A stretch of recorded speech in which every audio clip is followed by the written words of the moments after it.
Hello, welcome to Algorithms Over Coffee. We're here today with Eyal Madar, Lior Bacher, Yael Bacher Finkelstein, and Adam Cohen.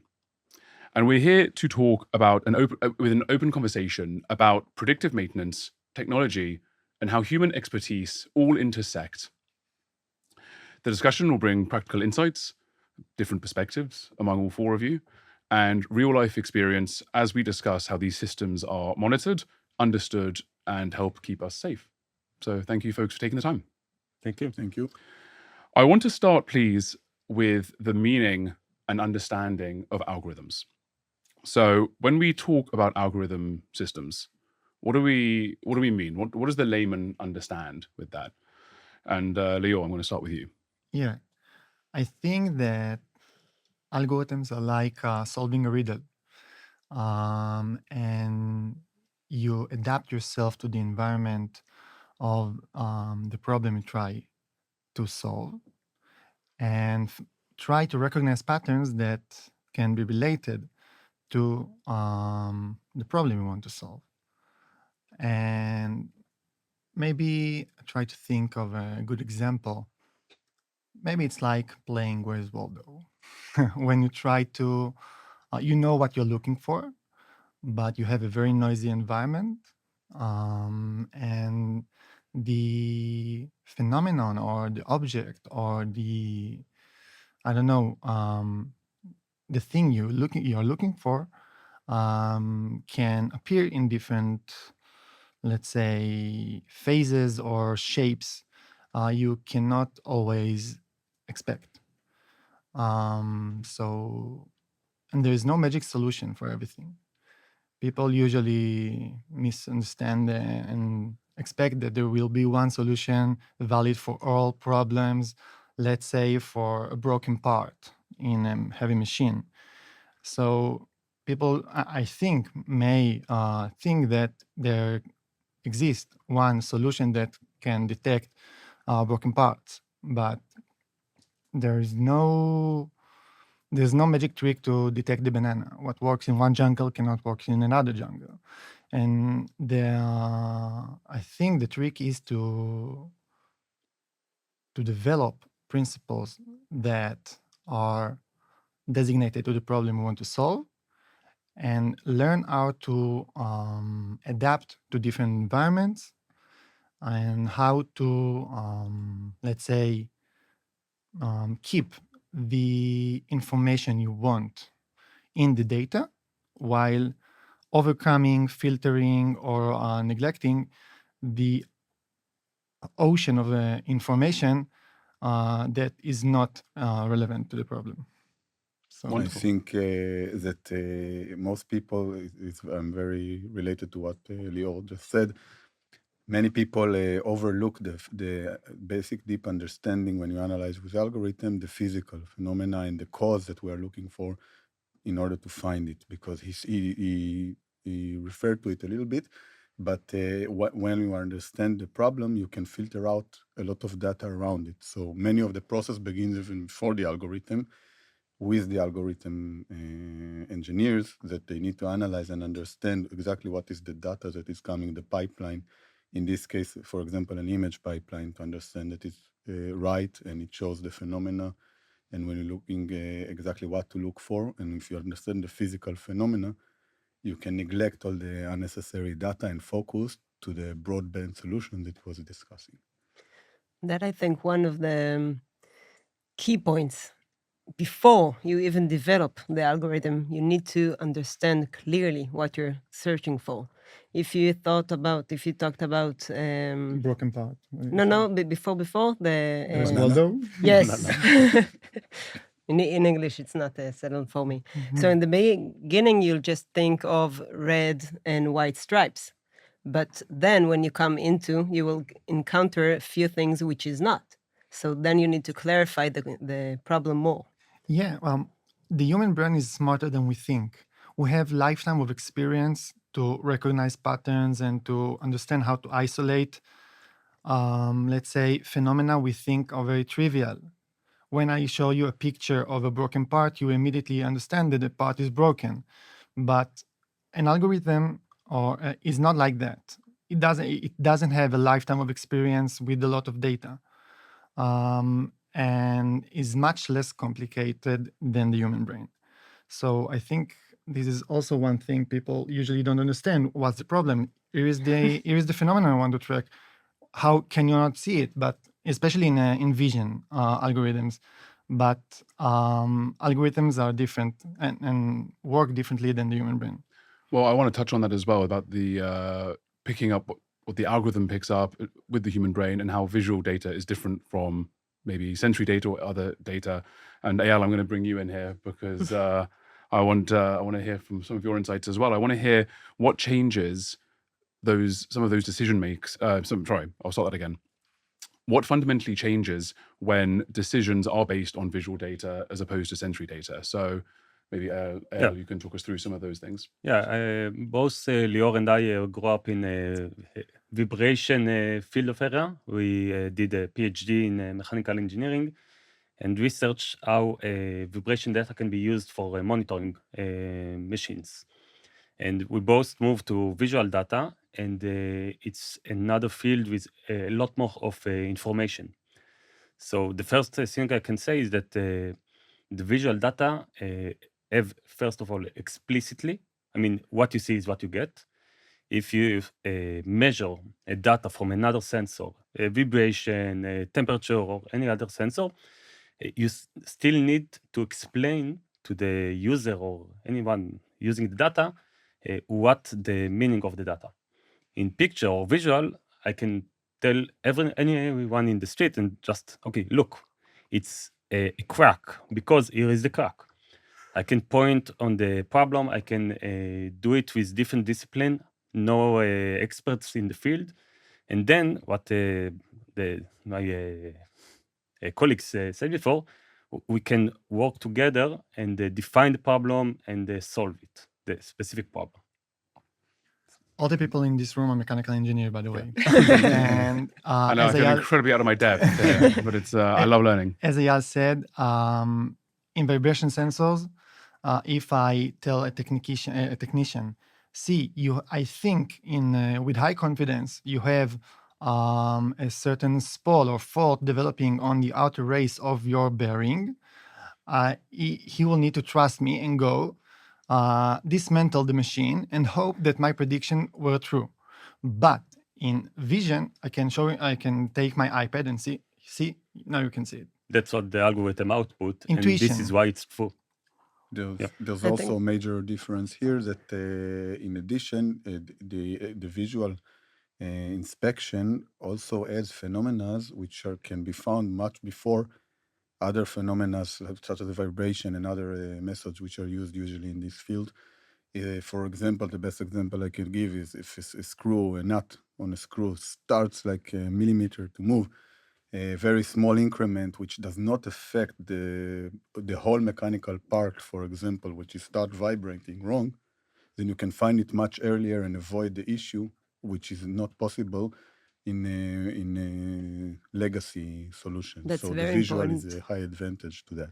And another thing is that using vibrations, let's say, you can talk about area or a system that might be not okay. Like the doctor with the periscopes take your lungs and say, okay, I'm hearing whistles, but he doesn't really know which vessel is hurt. How to pinpoint. Right. Yeah.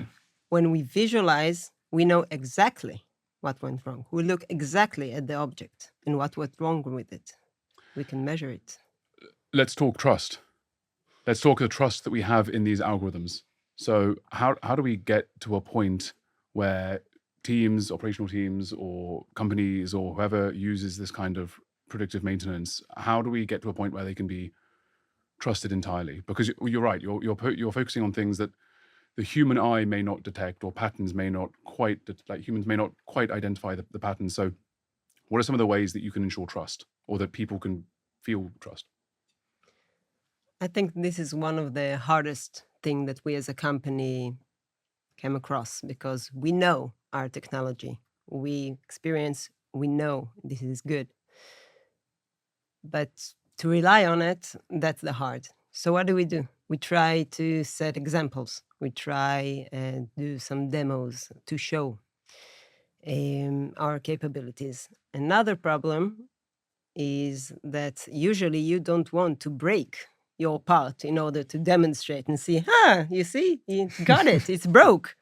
So you need to go around. Yeah, I want to add that the problem with trust is we are, let's say, from the tech area, and trust is more a human part. This is in the intersection you talked before. So we need to work day by day and ask ourselves how we get the trust of the user, the technician or any other user, because in the end, we can say whatever we want. We can say it's good, it's bad, the severity is más o menos the same, but we need to build the trust step by step. So maybe in the beginning, we give a result that is more comfortable for the user. For example, we can say, I'm going to tell you when the machine is good most of the time, but if I detect something going wrong, I will alert you first. Don't worry, it's okay, but let's do it together. So there are a lot of methods to build trust. I'm not sure I'm familiar with them, but that's for me personally, that's why I went to mechanical engineering and not a human field. Right. I think you need That's an to interesting treat. point. You need to treat your algorithm as equal to your judgment, because algorithm, or let's say a product, is like, I don't want to say a child, but you need to nurture it. You need to feed it.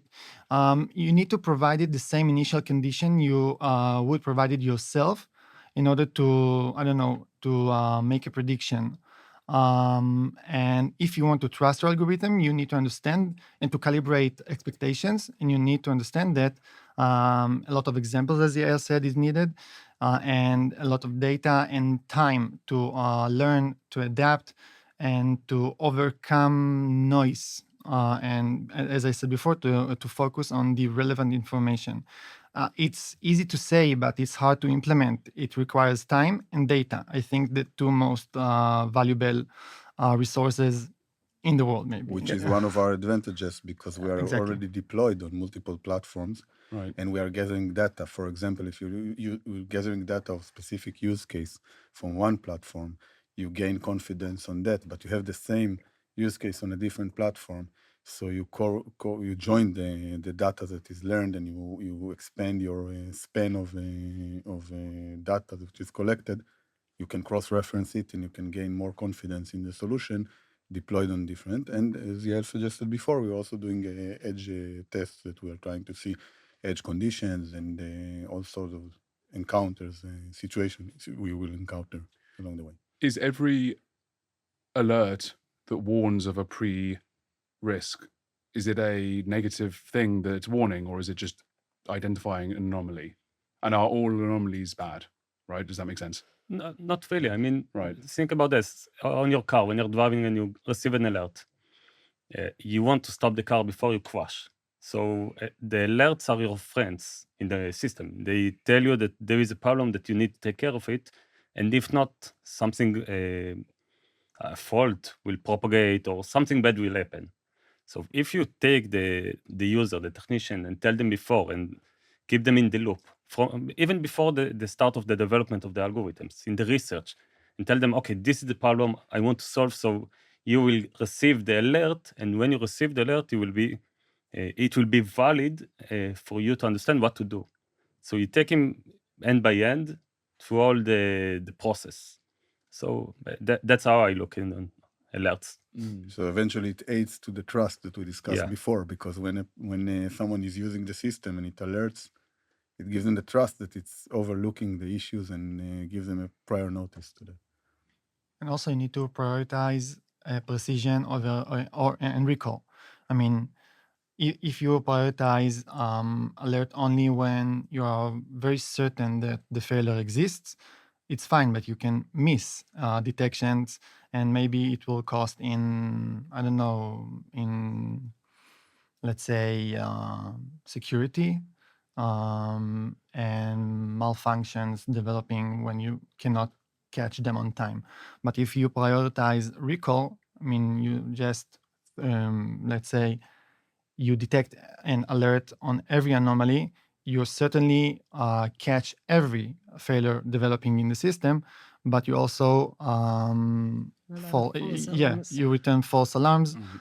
that can cost you in money, not in security. False So- alarms, false And positives. This and is the it's- trade-off. And it's annoying, right? Because maybe it's Yes. off-putting. Someone doesn't want to be dealing with every buzzer, every alert, every... That's true, and that will also decrease the technician trust in our Right. system. And it's So crying it's wolf. really, yeah, it's a very fine line that you need to go with.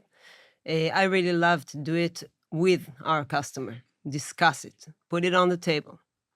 So they will know, they will say what they want. And usually we also have the time to growth together a little bit. So in that time, they will not do anything with the warnings, but we will learn it, we will fit it.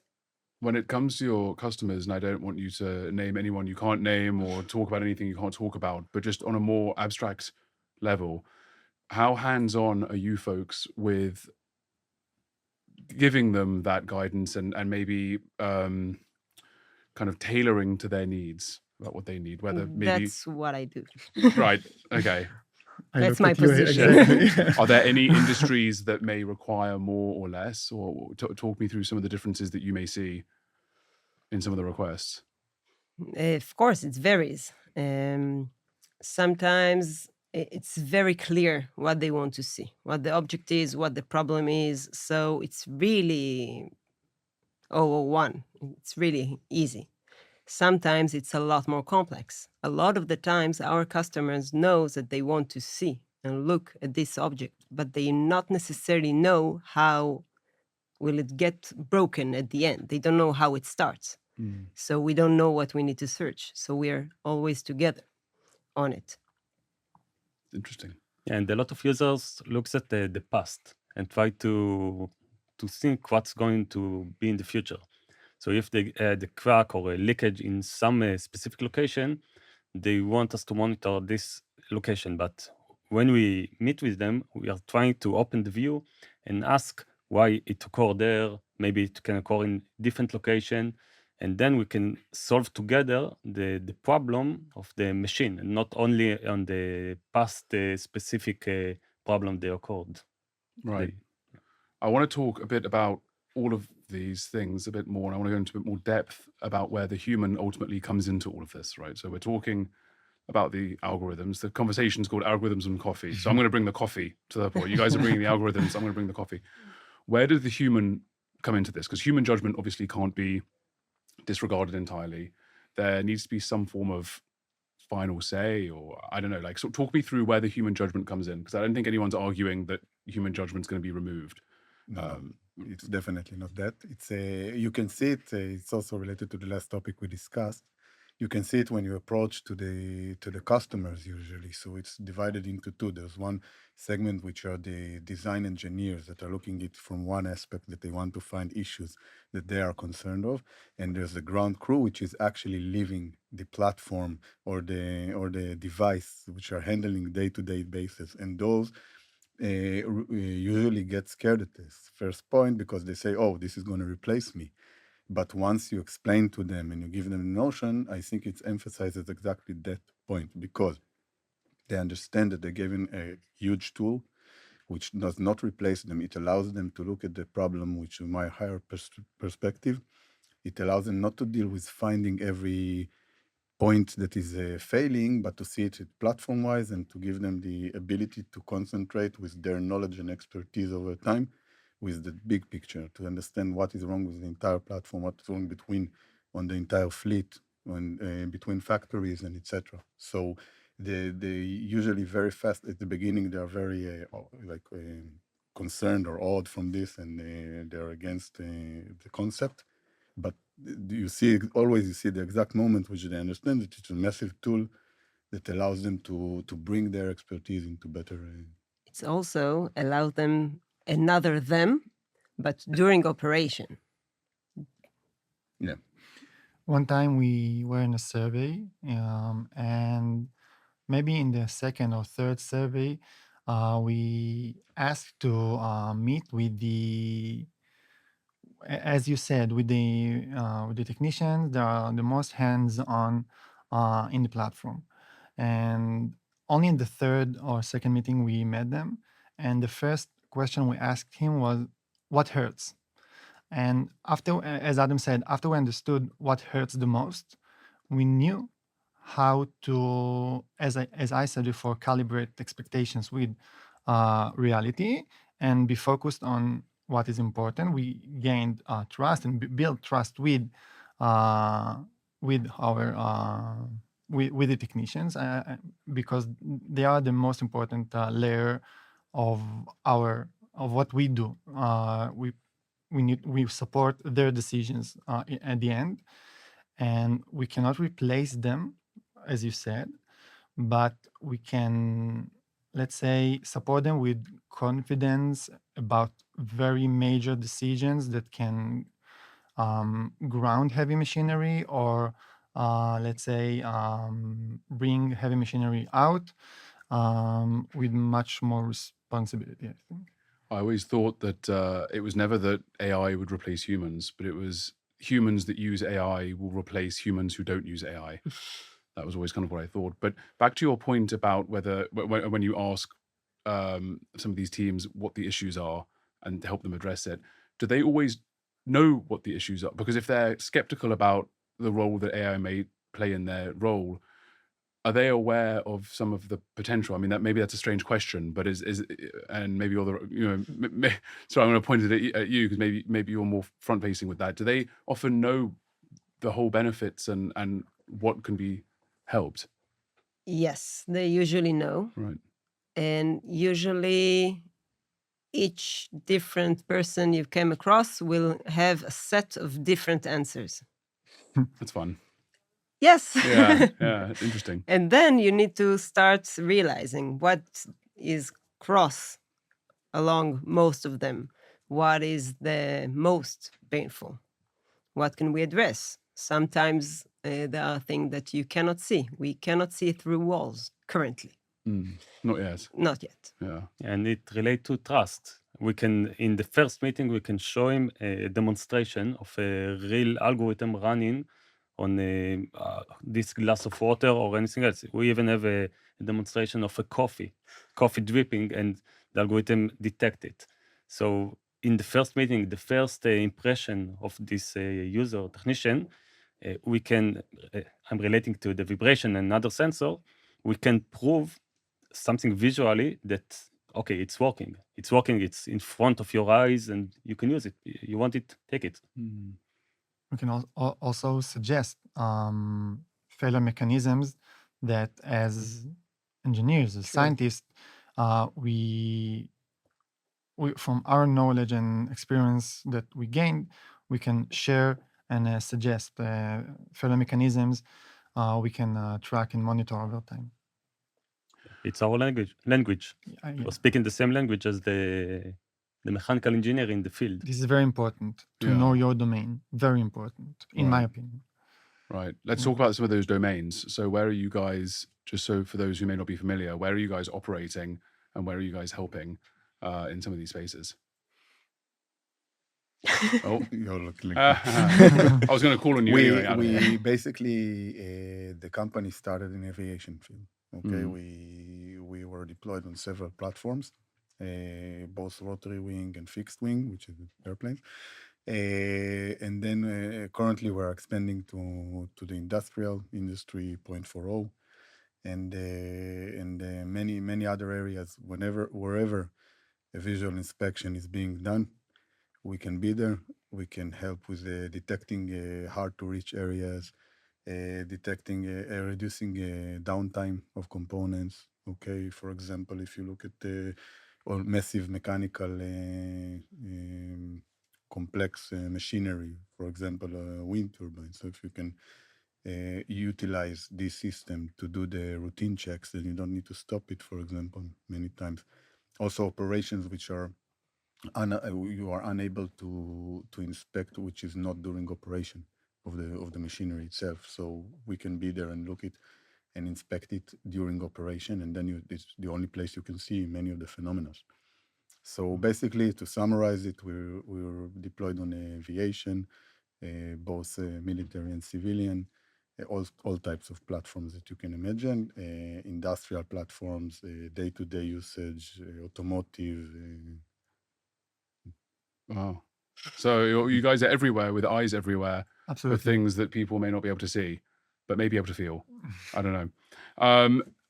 What gets better in time? We focused on collecting data and getting information. We focused on time and patience and all the things you need to collect. How is this getting better in time? How is it going to?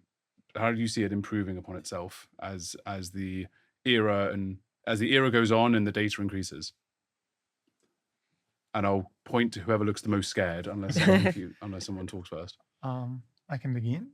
Over time, I think the area of Industry 4.0 and the development of more complex data-driven approaches make the capabilities we're able to provide and the problem we are able to solve much more, let's say, reliable. And again, as this era progresses, we see more and more different shapes and architectures and of networks or approaches, and also the acknowledgement of hybrid approaches which combine physical knowledge or domain expertise with data-driven approaches. And the more familiar we get with how to control these models, and this is what's happening in literature. You can see it. The models are getting better. The problems that either researchers or developers meet are getting more publishing. We see papers in more information is shared with the public, and different approaches. I mean, more books are written, more algorithms are developed, and over time, the more experience you gain. I think this is much. Trust and data. Yeah. Yeah, and the deployment cycle is reduced because we see more of the same or similar between different problems. So we first can check if our algorithms can solve the problem, and if the answer is yes, but we can fix the but or improve the algorithm or solve it. So the knowledge is there.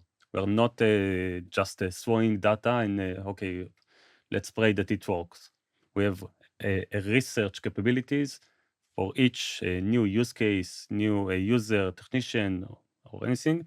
So we look at it, we ask ourselves, is it familiar? Do we have the building blocks to solve it? Hardware and software, not only algorithms. And most of the times, the answer is quite good. I think adaptation is also a very important thing. We adapt to different environments. Again, it's very easy to say how to reduce noise. And when I say noise, I mean all the information that is not related to the problem I try to solve, not necessarily to the noise you may imagine or not. And I think that over time, we adapt to different types of noises and maybe better definition in-house, maybe better definition of what I'm actually looking for. When I try to detect a certain failure mode, in my mind, I can say I try to detect breakage or I don't know what. But we need to try to think about it in algorithmic principles. I'm an algorithmic engineer, so I'll talk about algorithms. But we need to translate it to algorithms. And I think that the adaptation we gain over time, make algorithm much more robust and much less surprised where new environment is met. And I can also add that the data are we start and we see it developing the prognostics part. We are looking at a component or a machine, and we not only ask ourselves what's going on now. We can start to predict what will be in a year, 2, or 5 years until a fault will occur. So the data and the deployment we already have on the several platforms enrich our database to ask the hard question on when the next fault will occur. And I think that's the main idea, to predict it. Right. The transition from diagnostics to prognostics. Exactly. Avoiding it all from ever happening. Yes. Right. Yeah. Avoiding the mistakes. To catch it before. Exactly. Yeah. Adam, Yael, anything to add on that exciting front? Basically, I just said a small thing regarding to what Lior mentioned, is that if he is the algorithms engineer, okay, so he's the brain, we are system, we're the muscle. And the whole pipeline before about the data and noise, I think one of the expertise that you gain over time, which raises the confidence in our company, is that we are, as I said, deployed on many platforms, but we're always looking to way to reduce that noise. If it's a specific wavelength that is less prone to light or anything else, that we are able to provide him a much more stable and noiseless environment. So it starts even before the algorithm. It's also related to what we discussed at the start. Collaborate. Yeah. No, So that's it's good. the whole know-how of the company and the experience that we are developing over time just piles up to more and more, and eventually it leads to a more robust and trusted and better performance solutions. At what point does the environment that you're analyzing and checking for this predictive the maintenance technology, how much of the environment changes over time? So we're talking about the algorithms changing, we're talking about the data and the time. How much of the actual physical environments are like how much of your mission changes as time goes on, or your environment, battleground, we can say? I can answer it, but in different way. When we look at the problem, we ask ourselves what is the minimum required solution to answer this environment from one point of view, but also look on the different environments we will want this specific algorithm to solve. So each problem is a step towards a more generic solution for the environment. So, for example, if you are in a closed compartment without any light, our system have its own lighting, the cameras, and I won't ask the algorithm to solve this specific problem, but it will be a lot more larger, the problem itself, the environment effect on the problem, and step by step, we will understand what it's more easier to solve and try to communicate it. Right.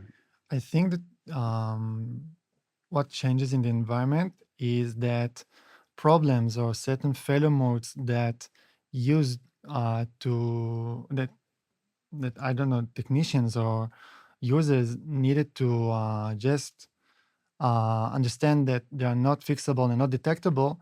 Today, I think we are getting greedier and we want to detect anything, even the smallest things. You probably wouldn't think of a sensor that can catch it on time.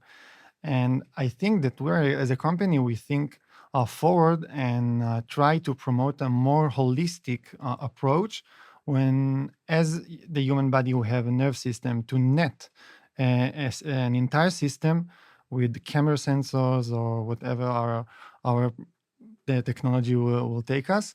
And regarding of the let's say the progress in the environment, either physical or not physical progress in the environment, the nerving system, the net we build with our sensors and the algorithms are will adapt and provide maintenance alerts that can That- support it. That's very nice. I have a very small example to what you talk. One camera look at one object. If it detects something, it will call another camera that we have in another object, but it might be related. So it's already start. Yeah, we're certainly going there. It's not just a vision. I mean, this vision is we work on it for No, for sure. It's seeing things that can't be seen, at least immediately and right away. Adam, do you have anything to add? Okay, I just want to give everyone a chance to speak. Our time is running out. We're coming to the last few minutes of our time today. It flies by, as it often does.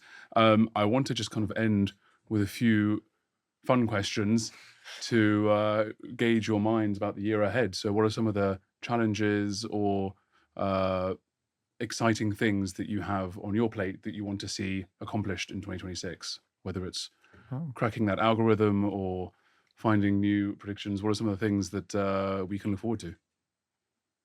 I personally think that we are more matured from the year before and the year before it, and the deployment on the platform will be a lot. The amount of platform we are going to deploy in this year is going to be a lot more.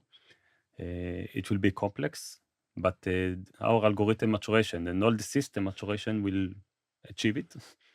So from one point of view, it's going to be a lot of data that will get to us, but I'm sure we are ready for it. You're all answering, by the way.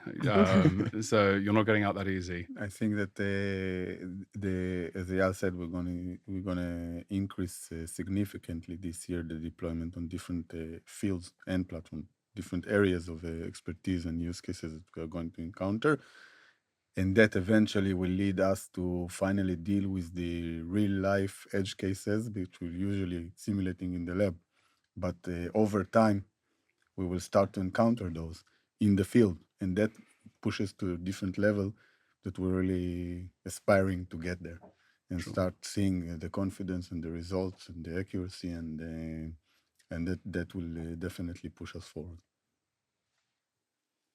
I want to see my baby project lifting off again, with all the complexity, with the communication, with everything.